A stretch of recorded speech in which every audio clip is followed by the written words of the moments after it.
Good morning and welcome to Rose Red Homestead, where we have been madly working on our new cookbook that will be coming out, I'm not sure when, but sometime in the near future, on off-grid cooking. Particularly, it is this book is solely about Dutch oven cooking. But today we're going to actually do a video on our rocket stove. One of the things that we want to do is to be sure that if things go south big time and we are left to our own devices, that we are experienced in everything that we need to do so that we don't have to have huge learning curves at a time that is very, very difficult. So we are learning so much by practicing almost every single day on one type of off-grid cooking or another. We today are going to cook a pot of beans on our rocket stove. Now, our rocket stove is different from Dutch oven cooking, of course. We'll go out there in a minute and I'll show you the rocket stove. We have done a couple of other videos on rocket stoves, but I've never cooked a long-term type dish like beans on the rocket stove, and we are just using fuel from our yard. We cut down a couple of dead trees a couple of weeks ago, and I have a lot of dead branches that are just the right size. So I have that all staged outside, and all we need to do is just put our beans in this pot. Now, this is the Dutch oven, but it is not the kind of Dutch oven that we cook over charcoal briquettes because it has a flat bottom. So this will sit on top of the rocket stove, and so that's just a little bit different than what we've been doing out on our porch and cooking in Dutch ovens. So I have soaked 2 cups of pinto beans overnight, and I'm going to drain the soaking water.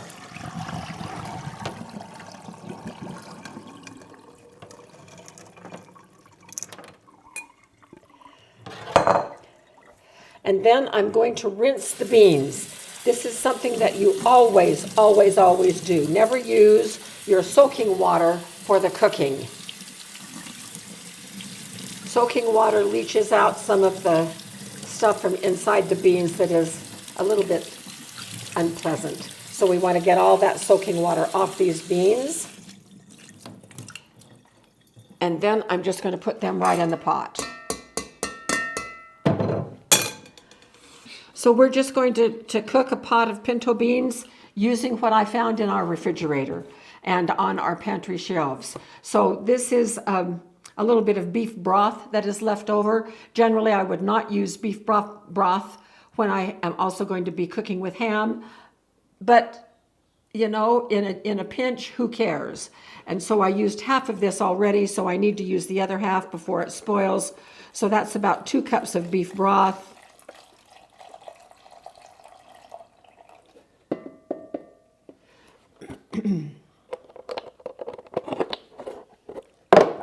Here are some freeze-dried onions. I'm going to put about 1 cup in.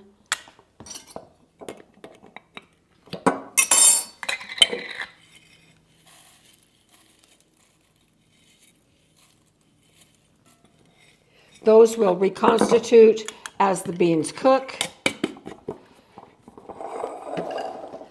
I have spent all summer doing small batch canning of the tomatoes that keep coming on our vines and keep coming and keep coming and keep coming. So these I just did yesterday. Put a pint of tomatoes in, and I'm going to need at least another pint of water.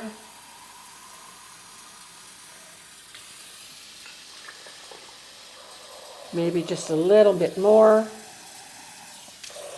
And we may have to add some as we go. And I'm going to put in a bay leaf.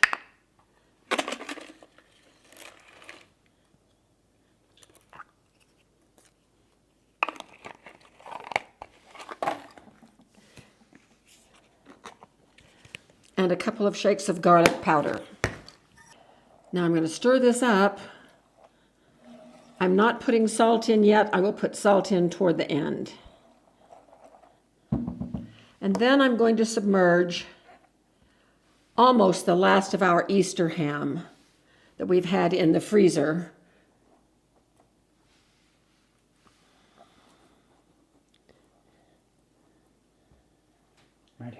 I'm going to cut this one.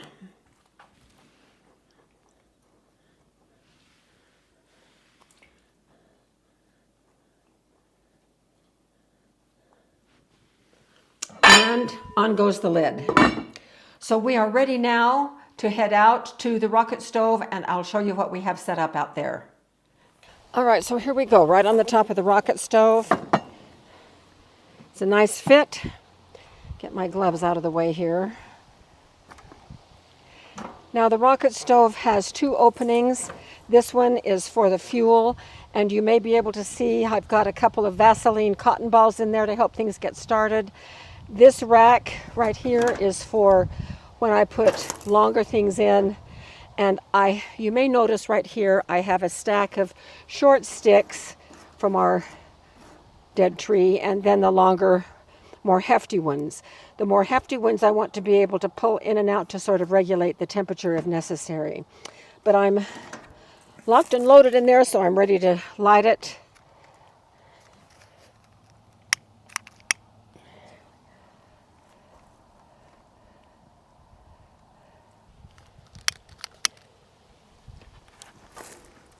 Okay, so we can see the flames under there. If you stand right here, you can see in there. Yeah, I can see them. Okay. Even over here. So I'm going to put a couple of the longer ones in there. Get them started.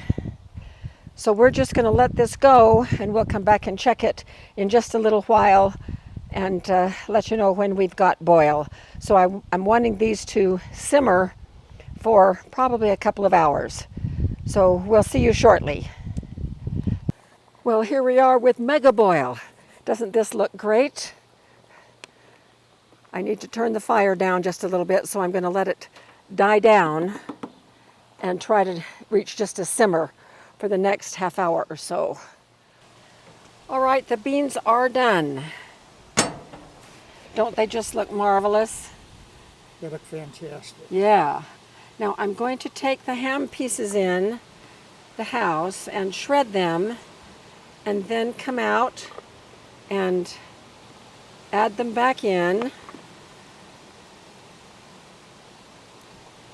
as shreds. And then, I'm gonna grab the bay leaf here.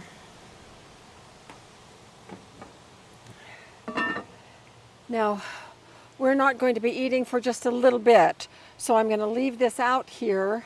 I'm going to monitor the temperature to make sure that it stays above 140. That's the cutoff for bacterial growth. If it's 140 or above, botulism or anything else isn't going to grow in that. So it's just for a little while, and then when we come back, I'll show you the finished beans and what we're going to have along with it. So we will see you soon. So here is our supper. Here are the beans that we cooked out in the rocket stove today. And this is a batch of cornbread that I cooked I baked it in a Dutch oven right here out on the porch. So we're going to sit down and have our supper, and we will let you know how everything is tasting. So may I help you to some beans? Yes, that sounds great. Oh, that looks good. Another scoop? Partial. Partial scoop. Not a full. How's that? That's fine. Okay. These smell absolutely wonderful. I'm going to give myself a scoop of beans. And I'm going to move the beans out of the way so you can see Jim's plate. So we have had a busy day cooking, haven't we? Oh, yeah. What was it? 3, 4 different? Yes, and so we have our lovely cornbread to eat with our beans. This cornbread is a recipe. If it works, this is a trial. And so we're going to try this out. And if it works, then it will be in our Dutch oven cookbook. So, should we try? I'm going to try the beans first. Sure. And these were fully cooked on the rocket stove, and we just let it simmer. After it had cooked for about an hour, we let it simmer to finish it off, and then we kept it above 140 degrees until we were ready to eat. So, ooh, these are hot. Yeah, I noticed.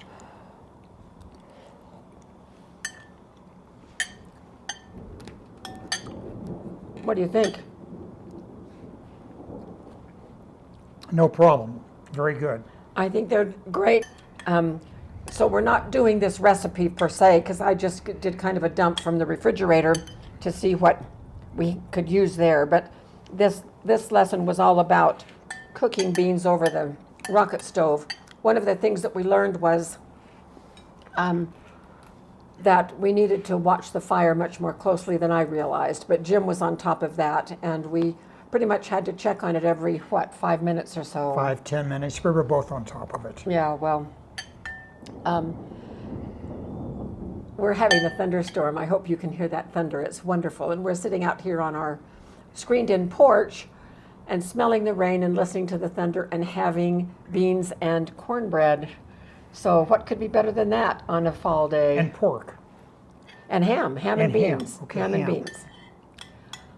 All right, well, thank you so much for being with us for this. And I hope if you have a rocket stove that you will try it out. We've only done short-term things like scrambled eggs and cooking bacon on that rocket stove. So Yeah. this was a new experience for us. And I think it will work very, very well in a long-term grid down situation. So we will see you again very soon for more videos.